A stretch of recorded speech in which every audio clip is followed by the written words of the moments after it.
Welcome to the Eskrima podcast. My name is Jason Enai, and I'm an Anayan Eskrimador.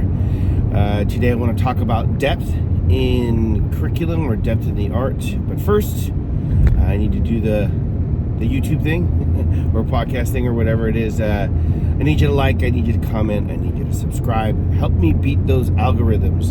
In the description below, you'll find a bunch of links to our websites, and also I'm going to add some of the products as well as our social media accounts. That way you can go there, like and subscribe and do all those things too. It's really beneficial for us, while we're hosting things on different platforms and providing a lot of value through free content. In order for that to be visible, I need interaction from all of you. So if you've been watching for a while or this is your first time, I really appreciate your support. Otherwise, let's get to the meat of it. So I'm getting ready for my ITO members masterclass for the month of February. So this is something that I've been trying to do more regularly for my members. And the United Training Organization is something that my father started, and it was essentially developed or founded to provide quality martial arts instructional resources, usually in the form of instructor certifications, to the public, to people. And he started teaching Filipino martial arts specifically, and used that organization to help build bridges for others that have gone on to do their own thing as well. But the most important thing was for us to, create a platform with which he could teach Eskrima. And when he was alive, I would make contact with new people, maybe teach them, maybe don't teach them, right? But eventually, if I didn't teach them, I brought them directly to my father to learn from the founder of the United System of Eskrima. Or if that person felt like, they wanted to know a little bit more, get a little bit better before they were exposed to the grandmaster and founder of the system, then I would help facilitate that. So yeah, that's what we did. And now, with the advent of technology, we use this as a platform to provide quality martial arts content to our members worldwide, and part of that is our masterclass, monthly master classes. And this is something that's available, right at the gate. Like for the paid members that are only paying like $7 a month, right? They get one class a month that they can look at. Last month was really focused on evasion. This month, something else, right? And the point of what I wanted to talk about today was depth. It's funny. I've heard people say, "Oh yeah, no, this style I can learn in 2 weeks or 2 months or even just 2 years," right? And I've had actually instructors tell me, "Oh yeah, I'll be able to teach this to you in a couple of years or something like that." I agree with that in the sense of I will be able to read the book, if you will, metaphorically speaking. So they'll have a list of curricula. They will have possibly some concepts and principles and the definition of concept and principle will vary from system to system, from instructor to instructor. However, I would only be scratching the surface, right? And, it's interesting how people will take that and they get into this habit of, all right, I've learned my white belt techniques. Now I want to learn my, advanced white belt techniques, or whatever the next, maybe it's yellow belt, or maybe it's, phase 2, or, stage 3, or whatever ranking device and name that you mean. Like there's this long debate about martial arts ranks and titles. When we had the Anayan Eskrima Digest, which is one of the original Filipino martial arts forums, it was an email list, right? It was always this conversation. My dad and I would sit in the office because we worked together in a production facility, and he would read them. Sometimes I would read them out loud, but most of the time he would read them, and then we would discuss, we would have comment, and there was always this thing about like the ranks and stuff. ranks have meaning within their organizations. That's really what it is, because the standard in martial arts is that there isn't a standard. The West Coast Eskrima Society, which was an organization that my father was a founding member of in the 1960s and 70s, tried to establish a standardization in FMA, at least on the West Coast, and no one could agree, simply because everyone felt that theirs was more important, their ranking was more important. And I've even had grandmasters of FMA systems in recent years, relative to the 70s anyways, be like, oh, well, you know, all those ranks are made up anyways, right? Ranks and titles are relevant and have meaning within the organization that they're bestowed in, right? And the rank and the title has purpose and intent in that organization or that system or art, based upon whatever they've decided to do, and that's where its relevancy and ranking is, and that's it, right? That being said, students, practitioners get very caught up sometimes in, all right, the next technique, the next drill, the next accolade, the next level. And I've always been impressed by my father of, you know, we do have a curriculum to progress through, and we do need to learn it and practice it and move forward in the curriculum. That's certainly important, and I don't think that's unique to any particular Filipino system. And at the same time, my uncle Jimmy Tacosa, he's like, you know, the art's supposed to set you free. Well, the art doesn't set you free unless you dig. That's really what it is. You go for the depth, right? Because if you're just enamored with the next thing, what happens is, because you're such a shallow practitioner of the art, you look for another art, right? And so you see this, if you've been training 30, 40 or more years, you know, it won't be very long before I've been training for 50 years. It's going to be really soon, right? Relative to everything that I've done.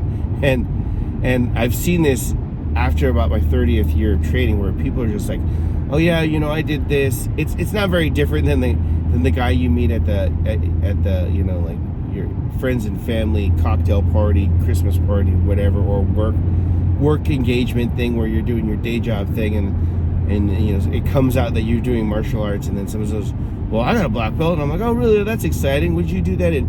Oh, when I was 8, I got a black belt in karate. It's really not the same thing. I mean, that's great that they achieve that, and I'm usually very positive when I do that, if I have to have that conversation, because I try to avoid the martial arts conversation in normal circles, right? But you see this if people are like, oh yeah, no, I'm going to learn this, I'm going to learn that, right? And some people could even accuse me of that, because, you know, after my father passed, 13 years later, I'm training under my Uncle Danny in Asano, and, you know, I saw him. So what happened was, I saw him at like a 2007 seminar hosted by Tony Samara, I think, Bahala Na, in Stockton. And, you know, he was sad, it was hard, we were talking about my dad for a second, left it alone, right? And then at his 70th birthday, right, I went to the school in Culver City, right? And I, you know, presented him with a birthday present, and, you know, he said, you should train.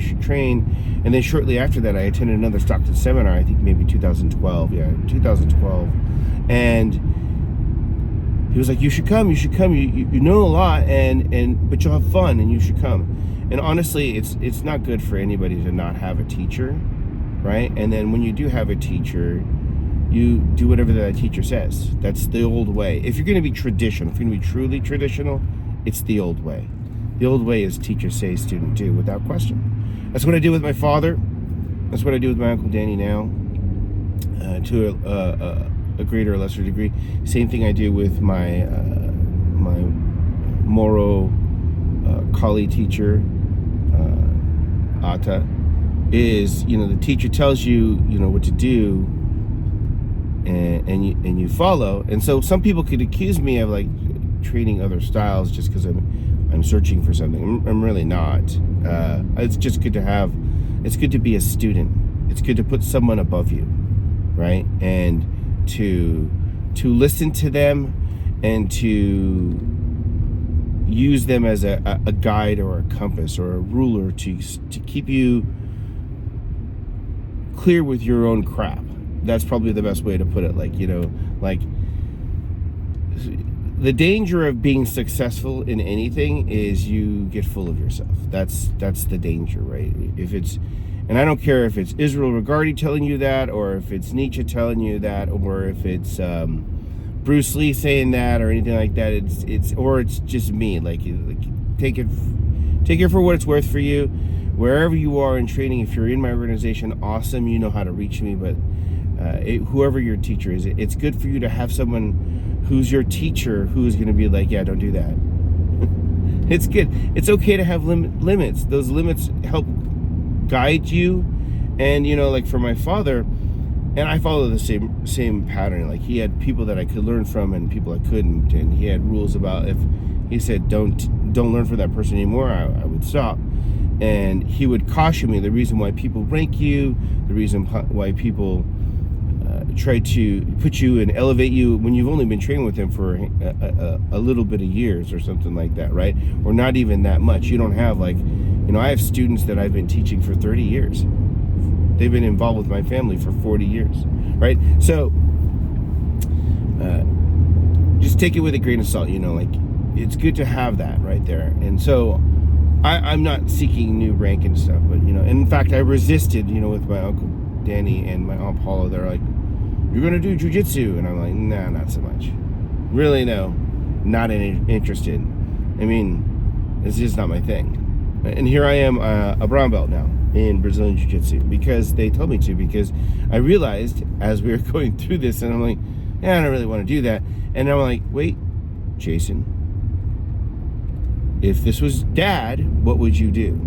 If this is your teacher and you're looking for a teacher, right? Empty your cup, listen to your teacher, take that guidance. And so have fun. I haven't learned a new armbar, or rather, I should say, I haven't learned a new joint lock for the elbow or for the shoulder. A way to constrict the neck, a new mechanical physics, thing, right? Or the ankle or the knee or the anything. I haven't. What I have learned is new grips for the same thing I've always been doing. That's interesting, right? I've learned how to fight gravity from a different plane. Instead of always on the x-axis, all of a sudden I'm fighting gravity on the y-axis, right? But otherwise, it's still the same thing, still the same geometry, still the same physics, right? Because those things are constant, right? So what you find is people who are searching for a new technique, though, like, as if it's going to be a new thing, this new drill is going to be the thing. It's like they're searching for the dragon skull in Kung Fu Panda, right? All those dragon scroll hunters out there, right? The thing is it's not about the techniques. And yes, you could say, oh, I learned these techniques in 2 weeks, so I don't need to learn anymore. You hear this from people, and I'm specifically angling that at people I've heard in Europe when I've been in Europe, right? Which reminds me of another conversation, and I apologize for the tangents, but so I'm teaching in Germany, which I was told when my father passed away that I wasn't good enough to teach in Germany, and I'm teaching in Germany. And speaking of depth, and I did it in a way that was truly annoying. I spent a whole seminar on one thing, and all its different aspects and facets and everything else. And the response by a lot of the people was like, I had no idea. I thought we would just do this one thing. It was a pattern, right? And then we're done, right? And we're going to go on to the next pattern. I'm like, that's because you guys aren't taught right. That's what I said at the time, right? But after, we're at probably Mona, which is the steak place, or somewhere else. Unfortunately, Mona is gone. That was a great place for steak anyways. But so we're there, and Wing Chun is very popular there. The Wing Chun organization under Carl Konchbeck exerted a lot of force if you will, in the martial arts community in Germany for a long time. And its proponents are still around, and there are a lot of antecedents after that. But that being said, they're talking about, yeah, but the straight line, and you take the straight line, and that's the thing, and then and then when you get better, you learn to angle this way, and they're just talking. I look at them and I go, get it? You're talking about lines, so long lines and short lines and little circles and big circles and all this stuff. And it's like, yeah. And I'm like, circles beat lines. Lines beat circles. Bigger circles beat smaller circles. Smaller circles can beat bigger circles. Oblique lines beat the straight line, etc. And the guy had never thought of it, because the way it's presented in the world it's just called Wing Chun organization, right? Is first you learn to trap hit, then you learn to trap and hit at the same time, and then you learn how to off-angle trap hit, and so on and so forth. So it's very structured, very calcified, very useful for people to learn in a metered way. Although it is presented in a way where you essentially can't see the next evolution. You're not presented the next evolution, which means that you don't get to ever see the depth. It's like looking at a pond and never seeing beneath its surface to the koi underneath. Or even deeper to see the frog or the turtle that's hidden further deeper down, right? You never really see, because you're so enamored with the surface of it that you're like, oh yeah, my reflection, this is awesome, right? And there, look, the dragon scroll. Anyways, so the thing is that depth is such an important aspect of Filipino martial arts, or just martial arts in general, really, right? Because I've experienced glimpses of this with my friends that do, say, Taekwondo, or they do Kempo, or they do Japanese Jiu-Jitsu, or they do Shaolin Kempo, right? These are colleagues and peers and students and friends, and sometimes I'm watching that depth, and I can see that they don't see that depth. But it's not for me to say, because it's not my art. I can really only speak for Filipino martial arts, specifically the 9 system of Eskrima, or my own system that I founded for amalgamating Filipino martial arts with other styles, right? So this is what I'm focusing on for my master classes, is different aspects of the art, and how deep can we go with that? Because the truth is that my father never stopped learning, and he only learned and trained in Eskrima, right? And that's the only thing he ever did, right? So his thing was, the depth was there, and that you needed to dig into that and learn more from that. And it goes from, I suppose you get glimpses of knowing that you're on the right path, which is something like validation, but it's not coming from anybody. Most people, they seek validation from others, right? If they're weak, right? Most people will seek acknowledgement, approval, and validation from outside themselves. This is different, right? This is something that you find as an experience when you do something and you discern parallel development, is what it's frequently called. So you're doing something, and then you look over to your side at your brother, your friend, who's doing some other art or some other endeavor, and they are doing something similar. You go, so I'm on the right path, because I'm not the only one doing it. It is, I guess, in some ways an external validation, but you're not seeking it, and you don't even need to come in, and you just go, okay, and you look back down your path and you keep walking. So you'll get some of that, and you'll get some of the, oh, that's what he meant, right? And so it's interesting, because when I had just become Suro, and I'm talking to my Uncle Jimmy, and I'm talking to my elders, and learning some things, and researching, looking for new avenues, right? Working with Bradford Namaho as an example, who's an amazing martial artist and an elder in the martial arts community, learned under Villabrail as far as the FMA is concerned, and asking him some questions with regards to how FMA looks and what my father would say about it. And he goes, oh yeah, you already know these things. And then realizing, oh, I just didn't know where to look, right, to get that depth, right? And so that brings me back to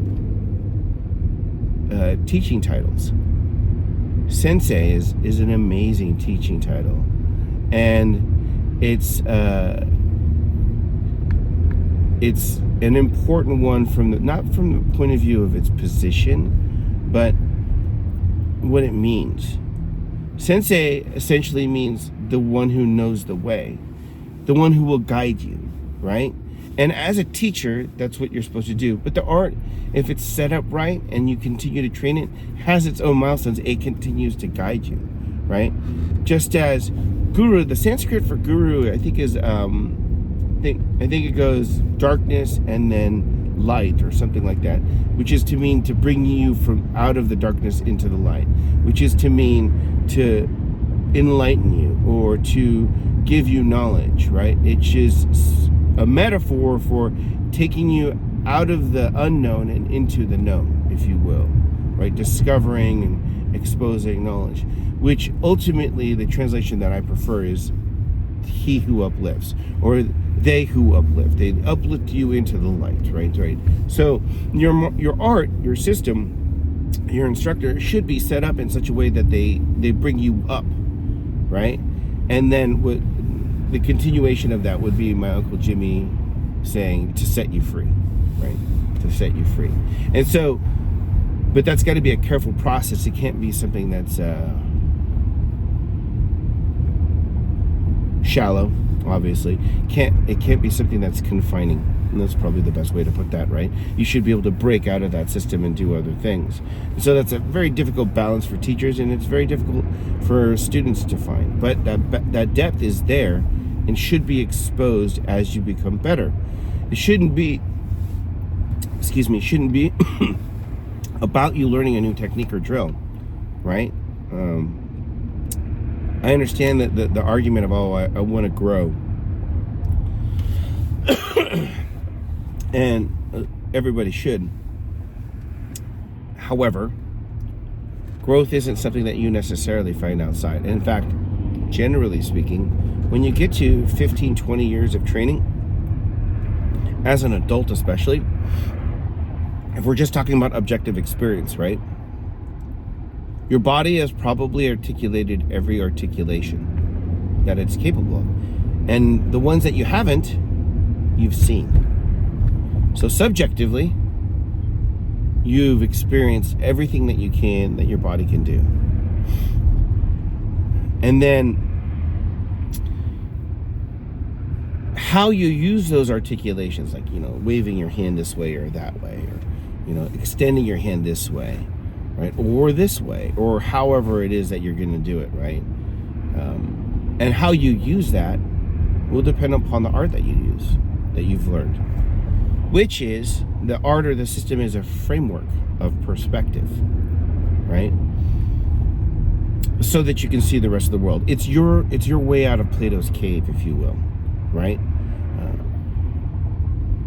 And your ability to use that movement in various ways is dependent upon what kind of classical conditioning your curriculum, your system, your organization, your teacher or teachers have presented to you, and your ability to both learn that and then step beyond it, right, and become better, right? My great friend and student Simone Schlotels in Germany, may she rest in peace. We had so many conversations about these things depth, which has led to the master classes, right? But and we used to say something. He says, like, it's the whole know, do, be argument. But then in terms of a teacher, it's teach and show, and then guide, and then walk beside. And in that walk beside, sometimes the student leads and sometimes the teacher will lead. They still to maintain the same relationship, right? But the student may learn from it, from his teacher, of course, and the teacher may learn from its student, of course, right? And there's where we get to get that depth, where we get to have that experience, because we're no longer looking outside. And the reality is, by saying that you've done all the articulations, is there are only 52 cards in a deck. That's it. Only 52 cards, right? And so each teacher is saying, oh, look, I got a new deck of cards. They'll even start their own game, and they'll call it a Meridato or something like that, and be like, look at my 52 cards. It's the best 52 card deck, and I'm going to show you how to play the real 52 cards, and it's going to be great, right? But, you know, they're all in the same casinos. They're all working from the same shoe. It's all the same, right?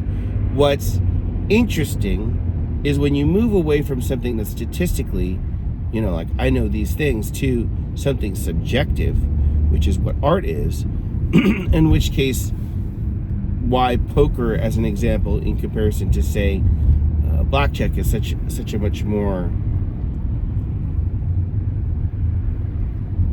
deeper game, if you will, right?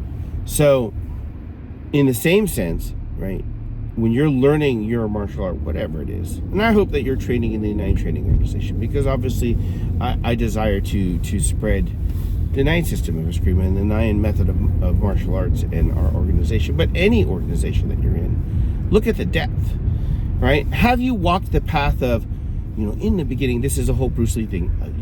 You learn kicks, and there's kicks and there's punches, because you don't know, there's kicks and kicks. And then as you go through the cycle, there's so many different kinds of kicks and punches, and you use them in all these different ways. And then eventually you go, kick's a kick and a punch is a punch. Have you walked that path? And the reality is, if you stopped because you've gotten to that point, then you missed the point, because you need to go back through that cycle again, over and over and over again, and drill deeper and deeper. So it's not a circle, right? It's a drill. And you're drilling deeper into the art, deeper into it. And then you find yourself at a place where you're saying something or doing something that seems so obvious to you, right? And you're doing it at hopefully a high speed and rate, if that's what you're supposed to do, and it's working, and you're testing it, it's being contested, and it's working, right? And you're sharing that with a colleague, a peer, a student, and they're like, I don't even know how you did that. That's depth, right? And so my master classes are about finding or exploring that depth in a short period of time to allow my students to have depth. The nice system of Eskrima and martial arts in general is a very wide horizon. We don't need the horizon to be too wide, because there's only so much you can explore in a lifetime. However, it's when we find ourselves getting to the irreducible, right, that we can then, with that narrower horizon or more focused direction, if you will, then begin to dig a little deeper into not just what that martial art is and how that martial art's done, but why does it do it that way? And who knew this, and who am I supposed to use it against, and who should I share that with, and when is the right time? When does it work? When should I use it? Right? And where did this come from? And where should I use it? And where should I show this? Most of us are really only focused on what a martial art is and how to do it, which is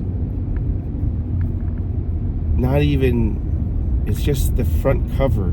You haven't even looked at the table of contents, right? So dig a little deeper.